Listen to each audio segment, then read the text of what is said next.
Nós estamos na série de mensagens Parábolas do Reino. E aí eu fui programando as mensagens. E aí na hora que eu vi essa parábola do administrador infiel, ou como algumas traduções dizem, o administrador astuto, eu confesso que eu pulei. Eu falei assim, não vou falar isso aqui não. Eu falei, como é que eu vou pregar um elogio de Jesus a alguém desonesto? Como é que eu prego o evangelho de Jesus de Nazaré quando ele faz um elogio a alguém desonesto? E não só isso, elogia a astúcia do cara. O que significa astúcia? O dicionário vai dizer que astúcia é esperteza, é tirar proveito, é se safar, tirando proveito de uma situação. E aí eu falei, quer saber? Não vou falar dessas coisas não. E vou lá para o rico e o Lázaro, vou falar da viúva persistente. Mas aí eu li uma parada, eu li um versículo que me chamou a atenção. O versículo diz que Jesus ensinou aos discípulos, que é o primeiro versículo do capítulo 16. E aí eu pensei, mas ele já está ensinando os discípulos. Porque ele acabara de contar a parábola, a tríade, como eu preguei semana passada, das 3 parábolas, ou seja, tríade, as 3 histórias.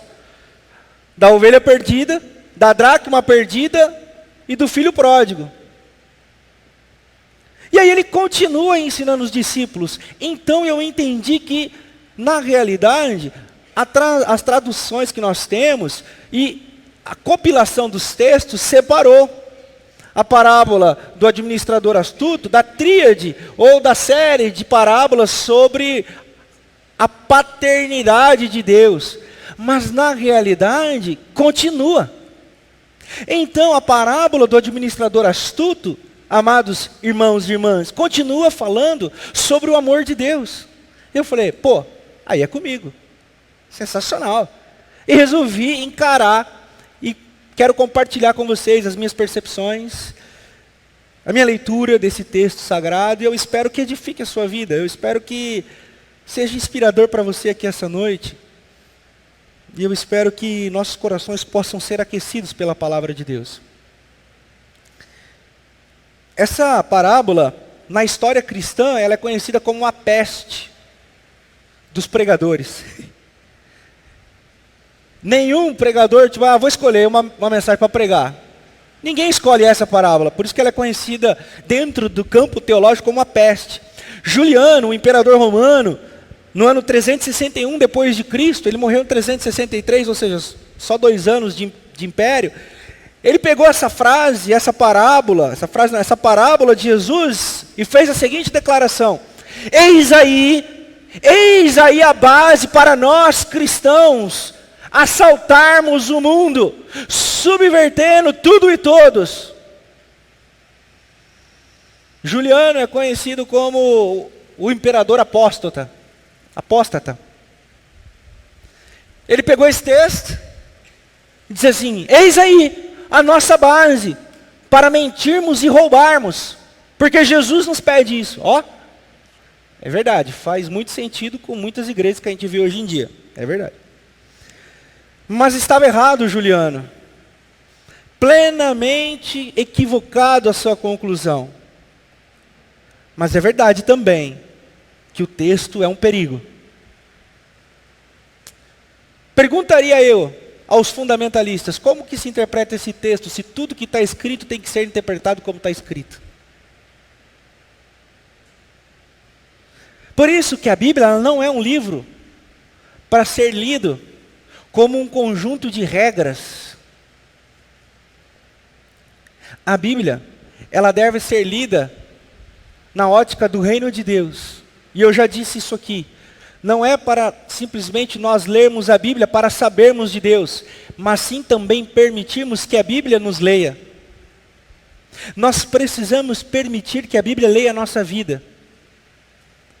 E quando nós permitimos que a Bíblia leia a nossa vida, nós começamos a entender como o apóstolo Paulo escreve aos Coríntios capítulo 13, como sombra ainda vemos aquilo que é perfeito, mas ainda vemos como imperfeito. O apóstolo Paulo diz, assim como um espelho embaçado, nós vemos e temos uma breve, uma noção do que é, daquilo que um dia será. Quando nós permitimos que a Bíblia nos leia, quando nós permitimos entender o texto sagrado dentro da ótica do reino de Deus, nós começamos a entender o que o apóstolo Paulo está falando. Nós vamos começando a ter sombras do que virá e do que um dia será, mas que ainda não é, mas que já pode ser, não em plenitude, mas pode ser em intensidade. O que eu estou querendo dizer com tudo isso? Eu estou querendo dizer que quando nós permitimos que a Bíblia nos leia, nós começamos a colocar a nossa vida na ótica do reino de Deus. E quando Jesus conta histórias, não é para explicar Deus. É para nos explicar uma forma de se permitir ser lido por Deus, para que a nossa vida seja moldada na ótica que Deus deseja para nós. Porque Deus não pode ser explicado. Porque o que é explicado é o que pode ser examinado, testificado, experimentado. E Deus não é objeto de experiência, Deus não é objeto de exame, Deus não é objeto de nada. Deus é. Deus é. Se Deus é, em Jesus, Ele nos ensinou uma forma de ser gente, uma forma de ser pessoas, como Deus quer que as pessoas sejam.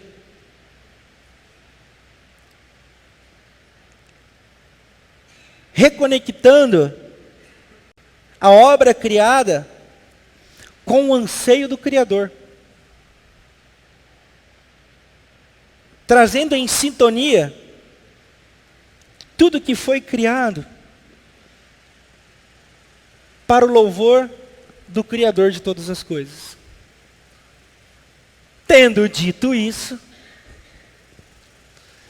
Jesus continua ensinando os discípulos. Então Jesus ainda está falando sobre o Deus Pai. Nós ouvimos semana passada, se você não ouviu, você pode acessar as nossas redes.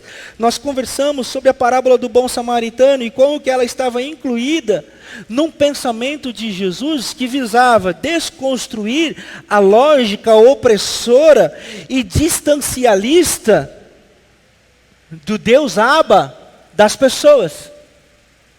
E que naquele momento, todos os publicanos e pecadores e gente de não boa reputação se aproximavam de Jesus para ouvir essa perspectiva. Só que quando essas pessoas de má reputação, publicanos e pecadores, se aproximavam de Jesus, os fariseus começaram a atacar Jesus, dizendo: esse cara se assenta com gente que não é de bem. Esse cara se aceita com gente que não tem dignidade. Esse cara se aceita com os piores. Tendo lido esse pensamento, Jesus conta uma história para aqueles que estavam ouvindo, da ovelha perdida, da dracma perdida e do filho pródigo, para dizer o seguinte, que em Deus não existe essa parada de gente do bem e gente do mal.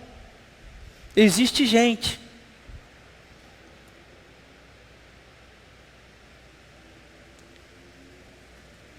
Na ótica do reino de Deus, todas as pessoas são convidadas a ouvirem de Jesus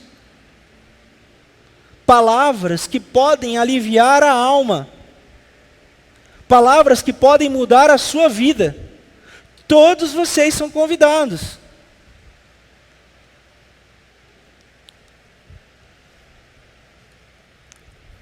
Tendo dito isto também,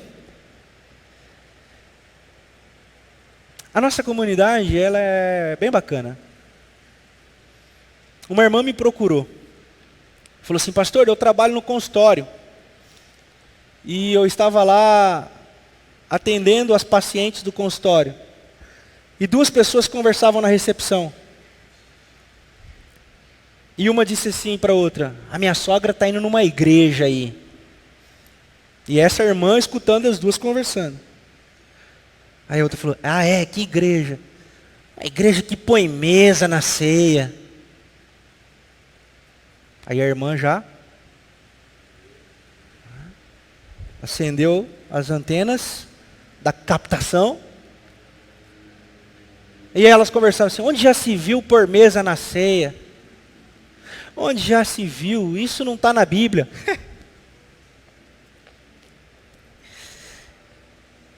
E aí essa irmã levantou e disse assim: mas você sabe por que estão as mesas lá? Aí a mulher falou: não, não sei não, só sei que eu não concordo.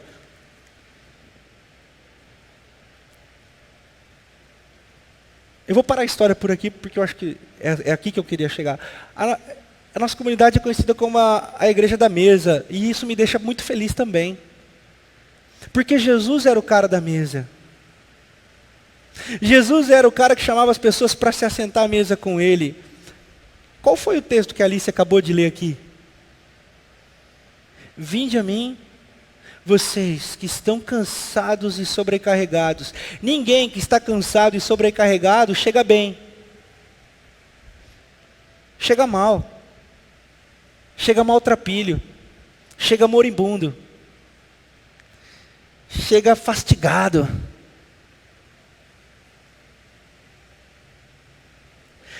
E aí quando nós colocamos a mesa, simbolicamente nós estamos dizendo assim: todos são convidados a se assentar. Porque todos e todas são acolhidos na mesa de Jesus. Há sempre um lugar para mais um à mesa de Jesus. Pastor, por que o senhor está dizendo isso? O que isso tem a ver com a parábola do cara astuto? Eu quero que o senhor me explique a astúcia desse cara. Eu vou explicar. Eu não sei se vou me sair bem, mas que eu vou explicar, eu vou. Na realidade, eu acho que é mais fácil você guardar a sua pergunta para o 0800 do céu. Aí você liga: pô, que negócio é esse do cara astuto? Mas enfim, eu vou tentar. Mas é que eu preciso dizer essas coisas aqui, porque é desse tipo de conceito de Deus que o reino de Deus aponta. É para esse conceito do rei de Deus que o reino de Deus diz assim: ó, venham para cá. É para esse Deus da mesa, esse Deus Pai, esse Deus que se preocupa com aquele que está lá desviado. Esse Deus que se preocupa com a moeda de pequeno valor, esse Deus que ama o filho que é obediente e ama também o filho que é desobediente. E esse Deus que absurdamente elogia a astúcia aproveitadora de um espertalhão. Porque agora nós entramos no nosso contexto. Jesus, depois de falar da paternidade de Deus e desse Deus que os seus ouvintes, que tipo de ouvintes? Vocês estão lembrados, né? Vocês estão lembrados, né? Os discípulos, publicanos e pecadores. E tinha uma galera brava observando de longe com os olhos de coruja. Quem que era? Os fariseus. Esse era o contexto. Jesus continua ensinando. E Jesus ensina os seus discípulos. Era uma vez um administrador. Qual que é o contexto? O administrador cuidava dos bens do seu senhor. Só que o que ele fez? Ele começou a colocar as despesas pessoais na contabilidade para o senhor pagar. Aí baixou a Bíblia Jato. Aí a Bíblia Jato falou assim: não, está errado, auditoria. E descobriram o golpe. E o Senhor falou assim: opa, esse cara está me roubando, rapaz. E ele chama o cara e fala assim: ó, quero prestação de conta. Quero prestação de conta. Ao sair dali, o cara diz: moiou para mim. Era isso, certeza que ele falou isso. Aqui, naquela época não tinha o moiô, né? Mas mais ou menos isso. Ele falou: sujou para mim, deu ruim para mim, minha casa caiu, entendeu? O que eu faço agora? Ele pensou: já sei. Ele chamou os caras que deviam para o seu ex-patrão, mas que não sabiam que ele era ex-patrão. Falou assim, quantos que você deve? Devo 100. Ele falou, não deve mais 100, marca aí, deve 50. Aí o cara, 50 só? É. O cara, chamou outro, falou, quanto você deve? 80. Não, não deve 80, 40. Metade. Por quê? Porque na hora que eu for mandado embora, eu vou ser acolhido por aqueles que eu intermediei a bondade do meu Senhor.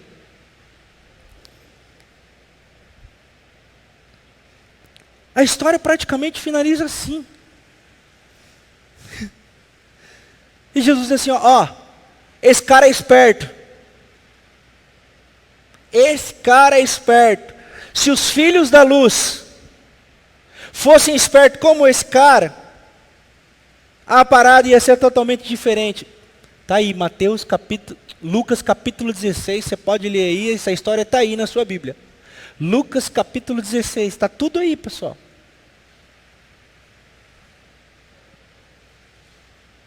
Só que Jesus continua dizendo,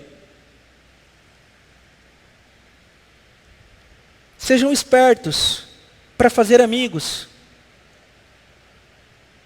Não se apeguem às riquezas. Não se apeguem ao dinheiro. Não se apeguem às preocupações dessa vida. E no final, quem que está bravo com Jesus por ele ter dito essas coisas? Os fariseus. Por quê? Porque os fariseus são amantes de dinheiro. E por serem amantes de dinheiro, não conseguem discernir as coisas do reino.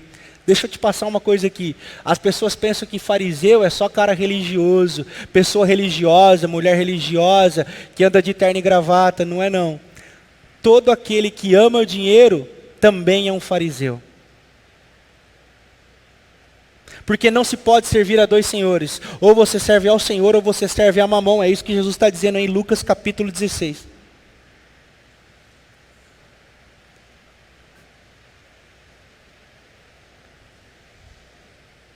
Como é que a gente sai dessa, hein? Pois bem, bora lá. Lucas capítulo 16. Jesus está dizendo 3 perspectivas. A justiça, a misericórdia e a honra de Deus. A justiça porque o Senhor não ficou inerte ante a desonestidade daquele homem. Aquele homem foi mandado embora. Ao saber do roubo, aquele homem foi mandado embora. Aquele homem não foi mais tolerado. E ele sabia que toda a reputação deles cairia por terra. Por quê? Porque ele foi desonesto. O que Deus está dizendo?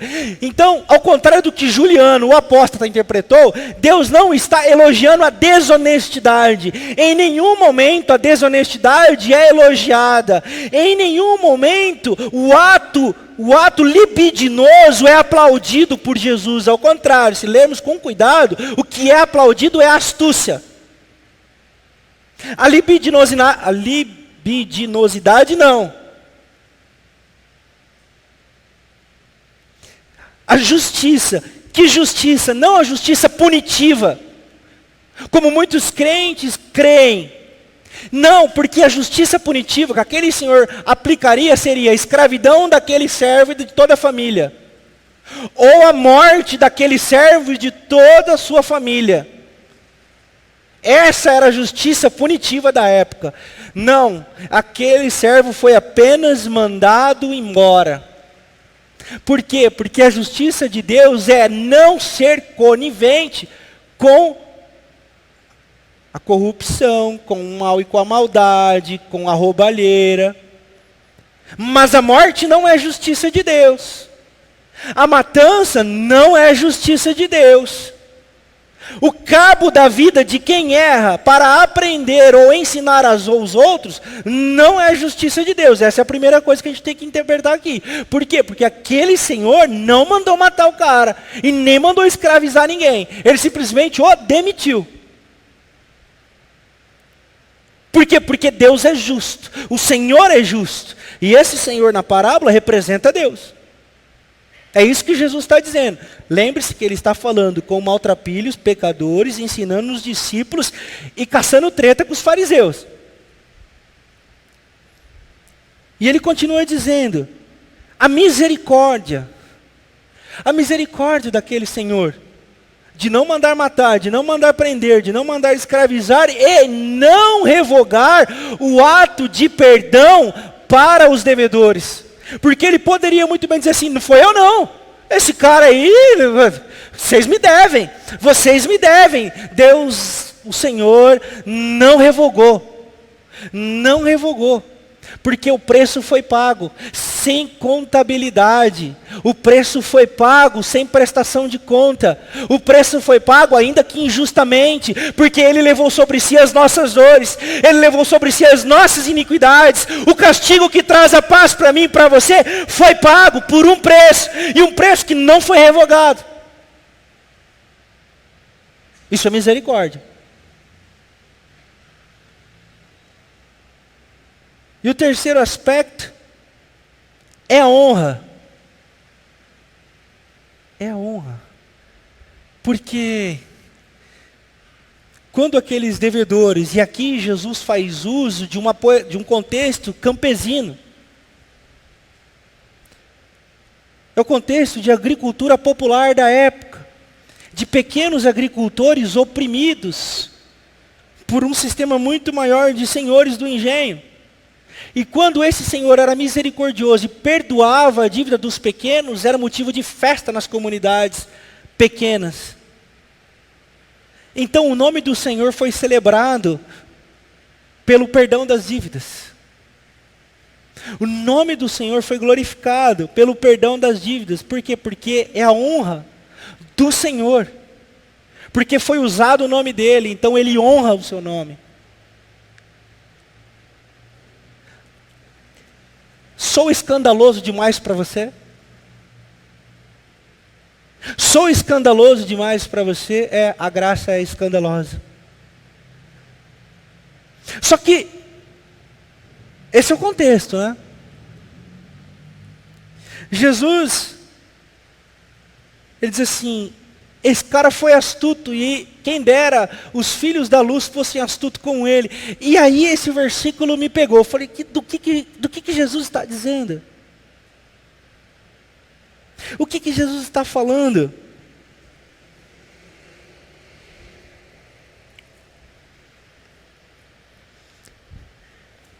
Aqueles fariseus e o contexto daquela época tinham Deus como um pai severo e punidor, uma cultura altamente punitiva. E o descrédito no amor, ou ouso a dizer, o não conhecimento do amor e do cuidado gracioso e misericordioso de Deus era inimaginável naquela época, por causa da perspectiva teológica. E eu até acho que os fariseus, por desacreditar, falaram assim, já está tudo lascado na minha vida, porque eles sabiam que eles eram hipócritas, eles sabiam que eles eram nojentos, eles sabiam que eles eram mentirosos, e a população sabia que os hipócritas sabiam que eles mesmos não eram quem eles falavam que eram, mas todo mundo vivia numa fantasia, num circo, de que quem ouvia fingia que acreditava em quem estava falando, e quem estava falando fingia que falava de verdade, e fingia que acreditava no que falava, mas no fundo não acreditava também, porque era só hipocrisia e mentira. E Deus estava à margem, mandando raio na cabeça de quem fazia certo e abençoando com riquezas quem fazia errado. É por isso que os fariseus eram tão apegados à riqueza, porque era dessa maneira que eles testificavam que eram seres amados por Deus. E é por isso que no final desse capítulo Jesus fala assim, não se apeguem às riquezas.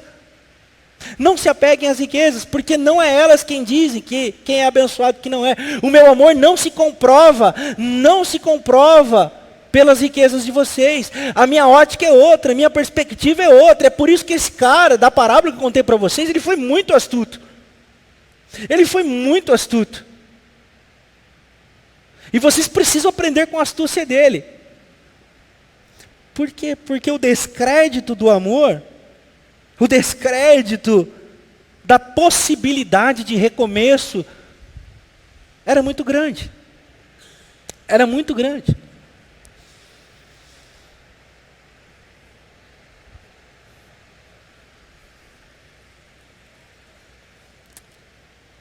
Lucas capítulo 16, versículo 8.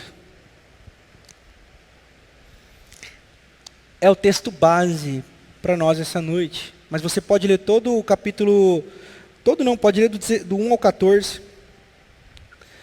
Mas o 8 é, para mim, o chave desse texto. Diz assim: o Senhor elogiou o administrador desonesto, porque agiu astutamente. Pois os filhos deste mundo são mais astutos no trato entre si do que os filhos da luz. Por isso eu lhes digo, diz o versículo 9, usem a riqueza deste mundo ímpio para ganhar amigos, de forma que quando ela acabar, estes a recebam nas moradas eternas. O que Jesus está falando? Eu conversando com algumas pessoas na semana, eu falei assim: como é que você interpreta esse texto? Aí todo mundo falou assim: não, esse texto aqui é para ganhar dinheiro de uma forma bacana, usar nossa esperteza para ganhar dinheiro. Não, o nome disso é Sebrae. É, Sebrae. Lá no Sebrae que você tal. Para quem acredita um pouco mais, procura um coach.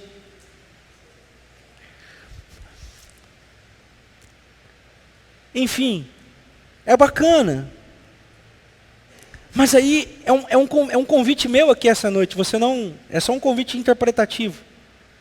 Mas eu não acho que Jesus está falando dessas coisas. Porque essa parábola está ligada com o pai. E esse cara foi astuto o suficiente para abusar, porque ele conhecia o Senhor. E ele falou assim: o Senhor não vai me matar, o Senhor não vai me punir, o Senhor não vai prender minha família, o Senhor não vai fazer nada comigo, por isso eu vou usar de vantagem para mim esse cuidado que Ele tem para comigo. Isso é astúcia. Você tira vantagem de outro. Você acha uma saída que te beneficie em detrimento de outro. Na parábola de Jesus, Jesus não salva esse homem, porque ele diz assim: o filho desse mundo. Mas diz que esse cara fez o que todo filho da luz deveria fazer. E aqui entra a astúcia, que eu acho que é confiar absurdamente, loucamente, cegamente no amor de Deus. Mesmo que isso implique que você esteja tirando vantagem de Deus.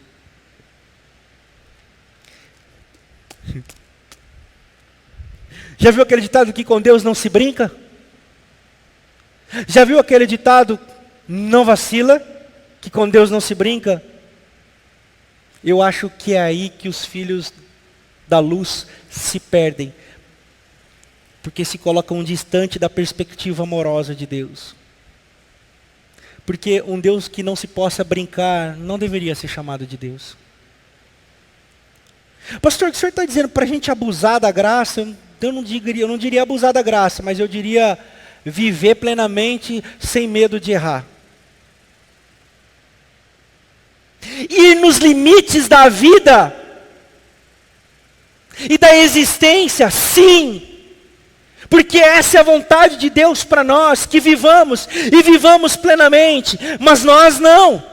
Nós estamos fechadas nas nossas casas, nos nossos templos, vivendo com medo de tudo e de todo o tempo todo. Enquanto os filhos deste mundo, esbanjam, se jogam e se perdem. Nós poderíamos viver e continuarmos a ser encontrados na graça e na misericórdia, mas nós escolhemos não viver.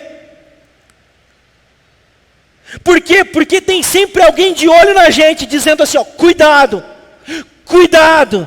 Cuidado, tem sempre alguém com o olho grande para a gente dizer assim, ó, tá brincando com Deus. Tem sempre alguém dizendo assim, ó, essa doença aí é o quê? Uma vez uma pessoa me procurou e falou assim, pastor, eu quero ser livre, mas eu tenho medo de exagerar. Eu digo, se você ama a Deus, o Espírito te conduzirá em todas as coisas.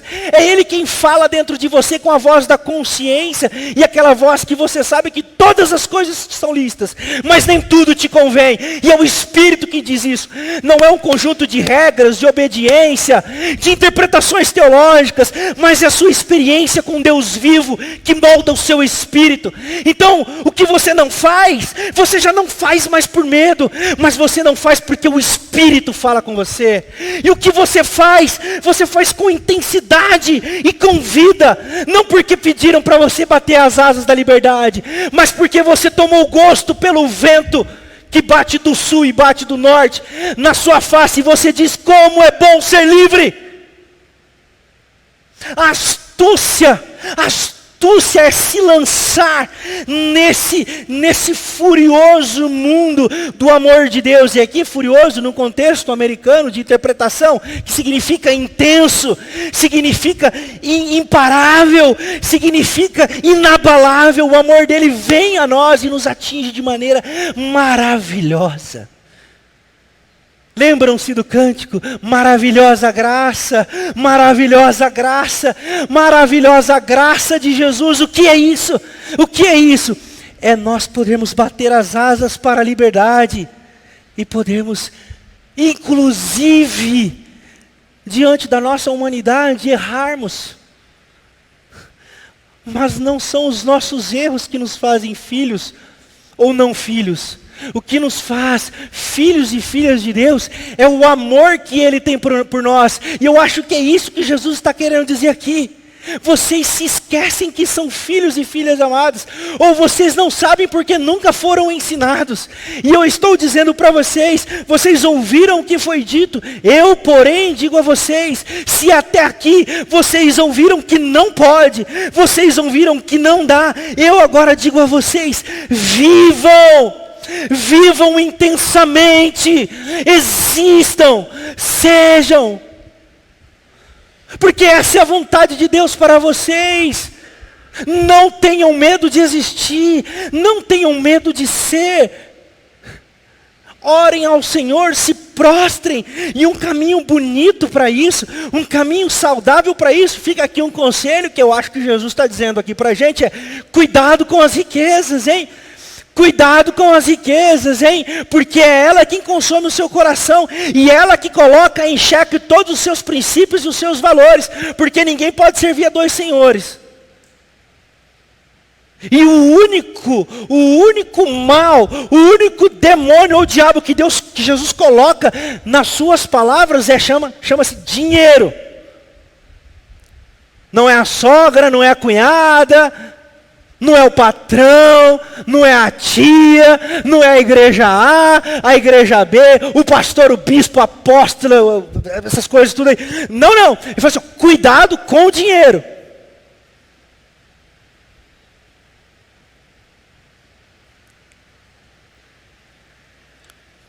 Cuidado. Então, eu acho que para viver, Jesus está dizendo assim, se lancem absurdamente no amor.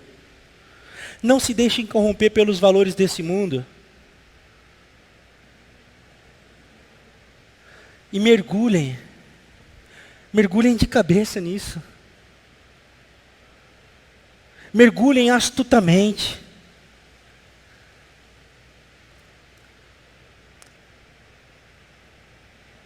Eu prefiro que alguém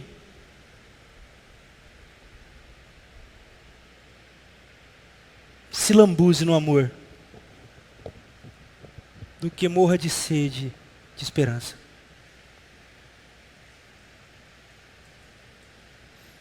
Eu prefiro conversar com pessoas que chegam e pastor, senhor, troca uma ideia comigo, eu dei uma exagerada, do que visitar ou atender alguém raquítico da vida. ao ponto de que um sopro o derruba.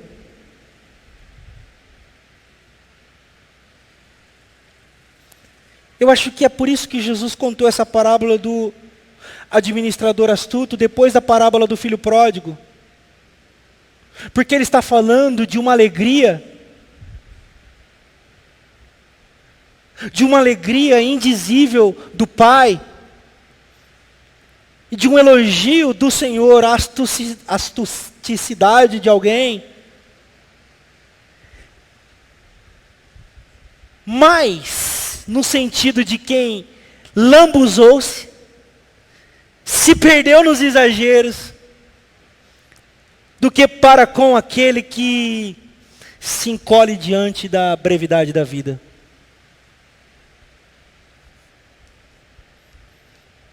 Eu sei que é perigoso dizer o que eu estou dizendo, mas é o Evangelho de Jesus. Eu sei que para quem mal intencionado,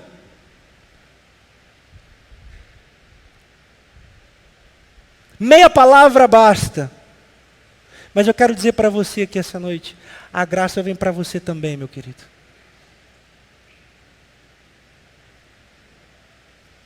Vem também para você,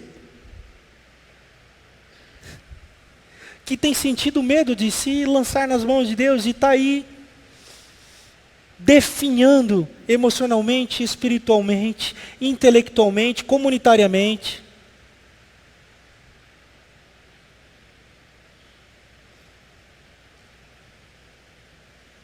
Eu acho que nós precisamos ouvir a segunda voz.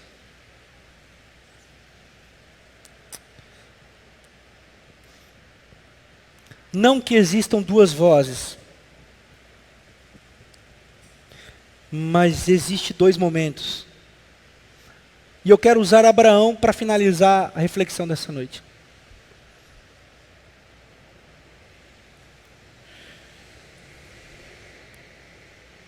Quando Deus pede seu filho Isaque,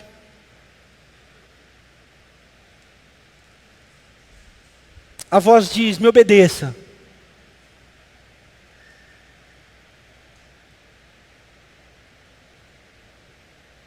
Obedeça.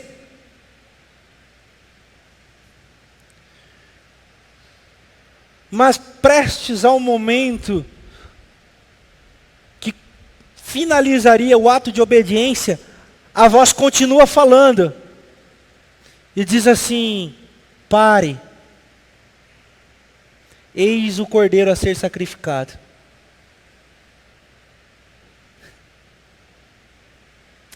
Tem muita gente que só ouve o sacrifício.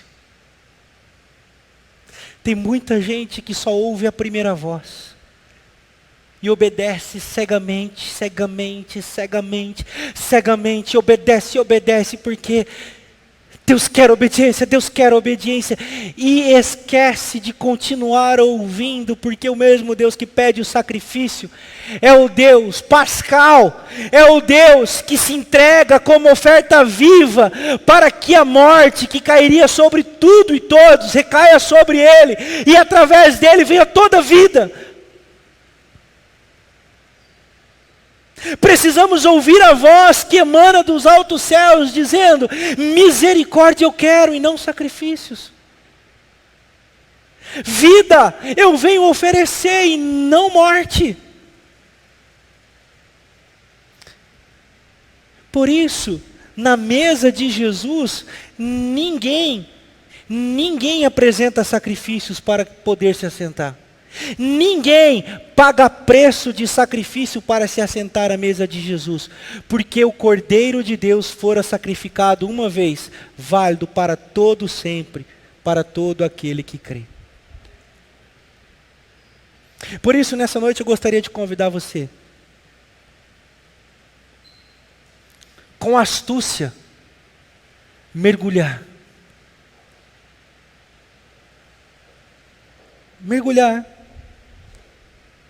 no amor absurdo de Deus. E a minha oração, do fundo do meu coração, é que todo medo seja dissipado. Que todas as correntes sejam quebradas. Para que você seja liberto e liberta em nome de Jesus. De todo medo que te aprisiona a desfrutar o amor de Deus. De todo medo que te aprisiona a confiar no amor de Deus. De todo medo que te aprisiona a viver a vida que Deus quer que você viva. Livre, leve, solto. Foi para a liberdade que Cristo nos libertou. Gálatas capítulo 5, verso 1. E se Cristo nos libertou, verdadeiramente nós somos livres.